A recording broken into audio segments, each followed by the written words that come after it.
10 நிமிஷத்தில் சாஃப்டாக சப்பாத்தி எப்படி பண்ணிடுறதுன்னு பார்க்கலாம் வாங்க. ஒரு கப் அளவு நான் கோதுமை மாவு எடுத்திருக்கேன். அது கூட தேவையான அளவு உப்பு, 2 டேபிள் ஸ்பூன் எண்ணெய், 1/4 டேபிள் ஸ்பூன் சர்க்கரை சேர்த்தி நல்லா பிணைஞ்சி எண்ணெய் ஊற்றி தடவி வச்சுருங்க. 1/2 அன் ஹவருக்கு அப்புறம் பார்த்திங்கன்னா மாவு இந்த அளவு சாஃப்டாக இருக்கும். அதுக்கப்புறம் உங்களுக்கு எத்தனை உருண்டை வேணுமோ அதுக்கேற்ற மாதிரி உருட்டி வச்சுருங்க. அதை மெலிசாக தேய்ச்சி தோசைக்கல்லில் போட்டு எடுத்திங்கன்னா ரொம்பவே சாஃப்டான சப்பாத்தி ரெடி.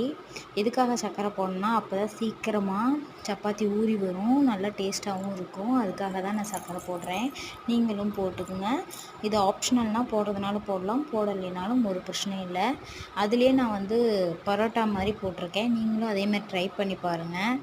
அதோட வாத்து கிரேவி வச்சு சாப்பிட்டு பாருங்கள். ஒரு பீஸ் சப்பாத்தி, அது கூட ஒரு பீஸ் வாத்து கிரேவி, அதோட டிப் பண்ணி சாப்பிட்டு பாருங்கள். செம்ம டேஸ்ட்டாக இருக்கும். தேங்க்யூ ஃபார் வாட்சிங்.